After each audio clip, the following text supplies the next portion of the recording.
एक बार एक बड़े से हॉल में बहुत सारे लोग बैठे थे। वहां पर दुनिया का एक बहुत ही बड़ा स्पीकर आने वाला था और वो सब लोग उनकी बात सुनने के लिए वहां पर आए थे। लगभग 10 मिनट के बाद वो स्पीकर स्टेज पर आ जाता है और वो बोलता है कि अगर आपने मेरी बात ठीक से सुन ली और समझ ली तो आपकी जिंदगी पूरी तरह से बदल जाएगी।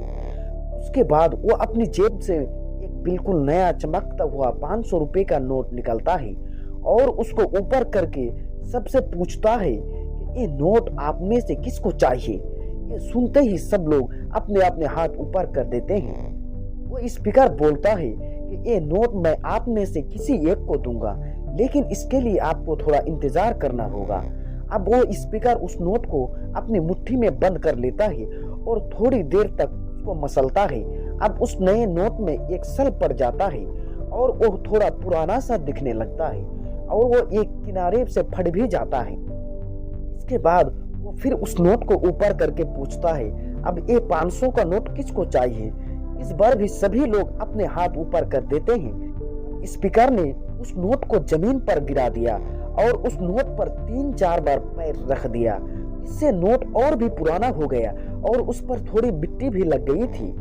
फिर उन्होंने उस नोट को ऊपर किया और पूछा कि अब बताओ, अब इस नोट को आप में से कौन लेना चाहता है। और इस बार फिर सब के सब ने अपने हाथ ऊपर कर दिए। स्पीकर अब नोट को फिर से नीचे जमीन पर गिरा देता है और उसके ऊपर कूद कूद कर उसको दोनों पैरों से रगड़ देता है और उसके ऊपर चाय भी गिरा देता है। अब नोट इतना गंदा हो जाता है कि उसको पहचानना भी मुश्किल होता है। कोई भी उस नोट को देखता तो यही बोलता कि अब ये सिर्फ एक गंदा कागज का टुकड़ा है, अब ये बेकार है, इस दुनिया में इसकी कोई वैल्यू नहीं है। स्पीकर ने एक बार फिर उस नोट को उठाया और ऊपर करके सबसे पूछा, अब इस नोट को कौन लेना चाहता है। और इस बार भी सब के सब ने अपने हाथ ऊपर कर दिए। कितनी भी गंदा पुराना मिट्टी में सना हुआ चाय का दाग लगा हुआ हो, लेकिन अभी भी वो 500 रुपए का नोट ही था। जिंदगी कई बार बड़े बड़े झटके देती है। आप एग्जाम में फेल हो जाते हो या जॉब के इंटरव्यू के बाद आपका सिलेक्शन नहीं होता। जब आपका बुरा समय चल रहा होता है और आप बुरे सिचुएशन का सामना कर रहे होते हो, उसके बाद आपको लगने लगता है कि आप सफलता के लायक ही नहीं है। आपको लगता है कि दूसरे लोग आपसे बेटर है और आप किसी काम के नहीं हो, आपकी कोई वैल्यू नहीं है।